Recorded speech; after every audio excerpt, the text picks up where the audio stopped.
Je vais juste vous expliquer comment notre soirée va se dérouler. Nous avions eu un premier travail en EAP avec les responsables des différents services. Et les services dans notre paroisse, nous en avons plus ou moins 30. Et au cours de cette réunion de préparation, nous vous avions soumis une question. Nous avons utilisé plusieurs méthodes pour vous atteindre. Il y a eu Google Form, il y a eu la version papier, il y a eu l'Internet et d'autres formes. Et les jours où nous avons exposé, où nous vous avions soumis cette question, malheureusement, ce jour-là, Isabelle Delerive est avec nous. Donc la question est la suivante, pour que vous puissiez vous retrouver. On avait dit, si vous étiez convié à prendre un café avec Monseigneur Blanchy, quelle question lui poseriez-vous? En d'autres termes, de quoi causeriez-vous? C'était ça la question. Et vous avez répondu à la question en commençant par les plus petits, les 13 ans, jusqu'aux adultes. Et ce n'est pas toujours facile le travail de compilation. Nous nous sommes réunis pour faire la synthèse.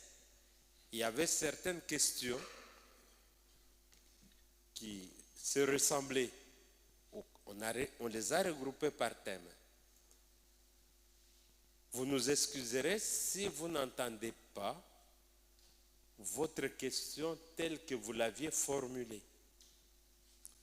Nous avons retenu l'idée principale de votre question et on a regroupé avec les autres. Sinon, on se retrouverait avec plusieurs questions.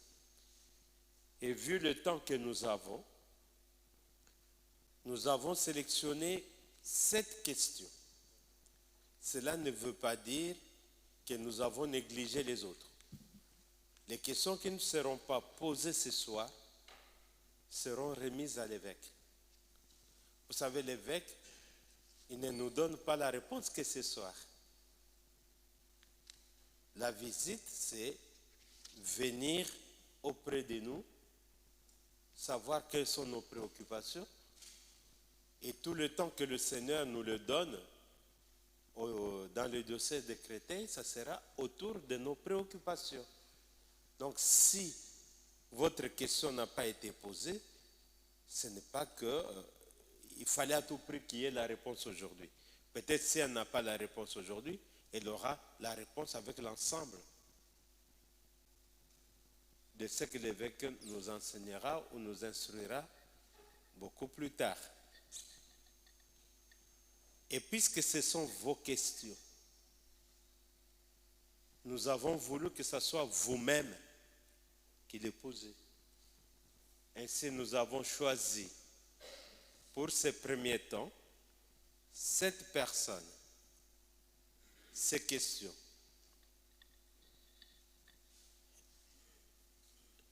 renferment plusieurs thèmes. Il y a certaines questions, vous savez, notre évêque, il est venu en 2021, il y a ceux qui le connaissent et il y a ceux qui ne le connaissent pas. Il y a des questions qui le concernent personnellement, donc en tant que personne qui a été élu quand j'ai dit élu, ce n'est pas élu une élection organisée, il est quand même l'élu de Dieu. Donc élu par Dieu pour nous servir. Il y a des questions en rapport avec notre réalité de Limay-Brévannes. Il y a des questions avec la vie de l'Église, l'actualité de l'Église. Il y a des questions concernant les questions sensibles. Et puis il y a aussi des questions générales. C'est pourquoi on a essayé de regrouper tout ça, parce que si on prenait une à une, on sortirait demain midi. Donc voilà, soyez donc indulgents. Et puis dans un deuxième temps, nous allons tout faire pour essayer de respecter le temps. Dans un deuxième temps, vous aurez, c'est votre évêque. Comme j'ai beaucoup insisté qu'il ne venait pas pour moi. Moi, je le vois chaque mois. Ouais. Et j'ai dit qu'il vient pour vous. Donc, vous aurez, en dehors de ces 7 questions qui ont été sélectionnées, le temps de lui poser toute autre question. Seulement, je vous demande, et vous me pardonnerez d'être un peu intransigeant, nous sommes nombreux, ne vous appropriez pas l'évêque pour vous seul. Donc, vous posez votre question de telle sorte aussi pour que les autres aussi posent leurs questions, même si on ne saura pas terminer toutes les questions. Est-ce que tel que je viens d'exprimer là, est-ce que ça nous convient ou pas? Bon, merci beaucoup. Alors nous allons passer directement à la première partie. Celui ou celle qui pose la question avancera, il prendra le micro, il pose la question et l'évêque sera là pour nous répondre.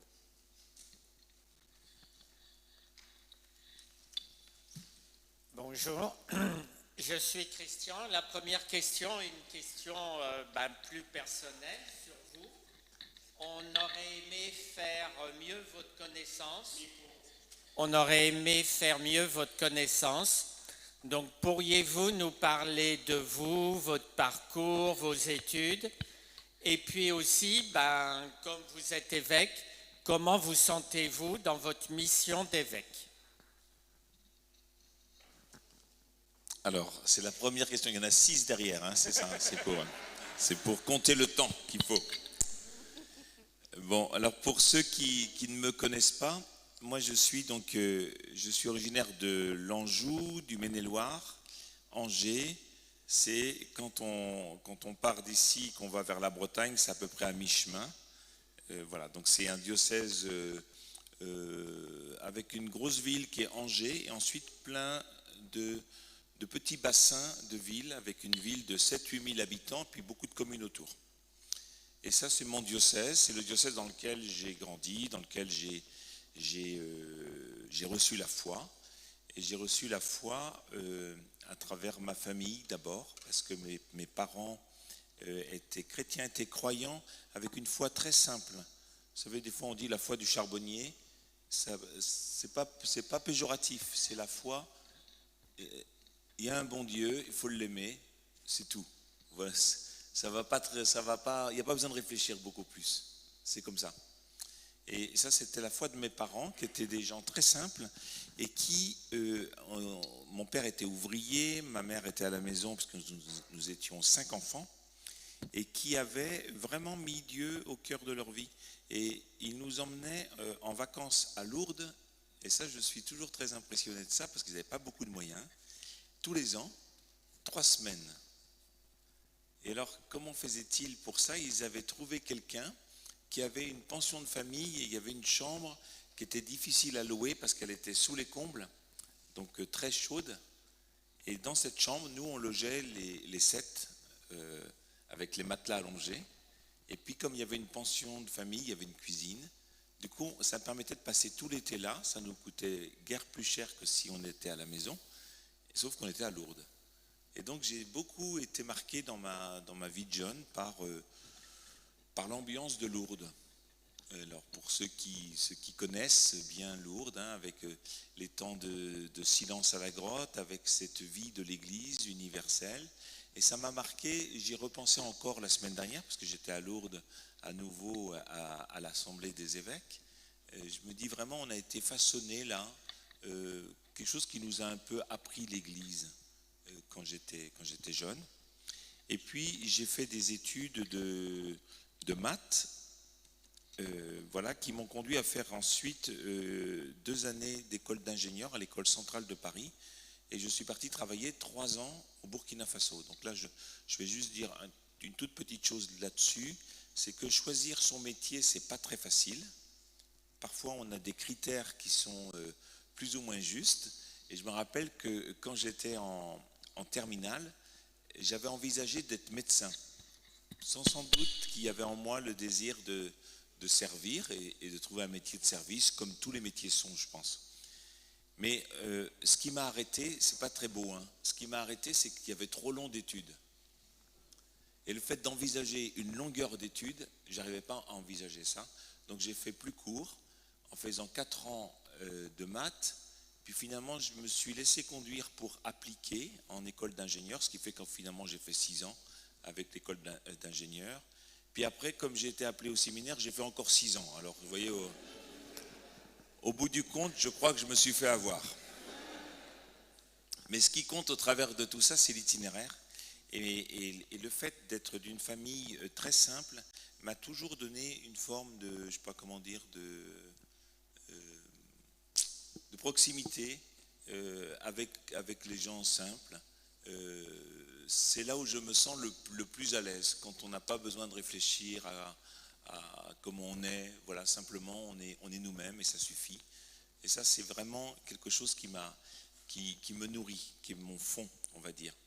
Et puis en même temps, les responsabilités et puis les études, j'ai vite compris que faire des études, c'était aussi avoir une responsabilité pour bien choisir la façon de servir. Et pour moi, je me disais, j'ai vraiment envie de passer ma vie, enfin de donner ma vie au service des autres. C'est comme ça que je suis parti après mes études d'ingénieur au Burkina Faso, où j'ai passé 3 magnifiques années avec les paysans au nord du Burkina pour travailler à la conservation de l'eau et du sol. Et en même temps, je me suis rappelé, pendant ces 3 années, il fallait envisager la suite, j'ai rencontré là une communauté chrétienne très vivante, très joyeuse, avec la foi vive, qui m'a beaucoup touché. Et puis je me suis rappelé, sans se rappeler comme ça avec la mémoire, mais on sent que ça fait partie de nous, que la foi était très importante. Et puis que quelqu'un m'avait posé la question à Lourdes, quelqu'un que je ne connaissais pas, qui m'avait dit, mais est-ce que tu as réfléchi au fait que peut-être le Seigneur t'appellerait à être prêtre? Quand on avait discuté, il m'avait demandé ce que je voulais faire plus tard. Et sa question, je ne l'avais pas oubliée. Elle était restée au fond de moi. Et puis je crois qu'au Burkina, eh bien, j'ai compris que c'était ça au fond, que je désirais le plus, me mettre vraiment au service des autres. Et pour moi, la meilleure façon de servir, c'est d'annoncer l'évangile, de servir l'évangile, de faire connaître l'évangile. Voilà la meilleure façon de servir, pour moi. Et c'est pour ça que je suis rentré au séminaire. Et quand je suis rentré au séminaire, ensuite je suis devenu prêtre en 1999, j'avais 33 ans. Et je suis devenu prêtre du diocèse d'Angers. Et puis, après 16 années, avec différents ministères qui m'ont été confiés, eh bien, un jour, j'ai eu un appel du nonce, qui est le représentant du pape en France, qui m'a fait venir chez lui à Paris, et qui m'a dit quelque chose. Je me rappelle encore quand il m'a dit ça, parce que ça fait très étrange. Il m'a dit, je vous ai fait venir parce que le pape François vous a nommé évêque de Belfort-Montbéliard. Alors moi, je ne connaissais pas où c'était, Belfort-Montbéliard. C'est au sud de Strasbourg.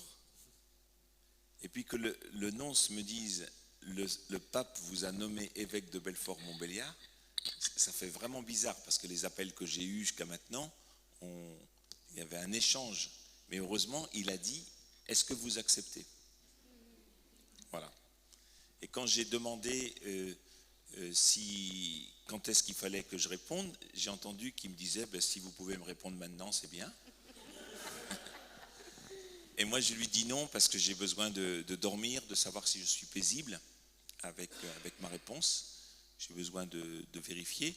J'ai négocié un petit délai et j'ai vu que j'ai pas pu négocier beaucoup. Et c'était sage de la part du nonce parce qu'en fait, il ne faut pas trop se prendre la tête. Derrière, la question, c'était est-ce que j'étais prêt à tout donner à la suite du Seigneur en faisant confiance de là où il m'enverrait. Et donc, ça répond aussi à la deuxième question sur le fait d'être évêque. Il y a des moments, évidemment, qui ne sont pas faciles, que ça fait partie de la vie de tout le monde. On a de toute vocation, il y a des moments heureux, des moments qui ne sont pas faciles. Mais en fait, je ne me pose pas la question de savoir si je suis heureux ou pas. Je me demande plutôt comment faire pour répondre pour prendre mes responsabilités maintenant. Voilà.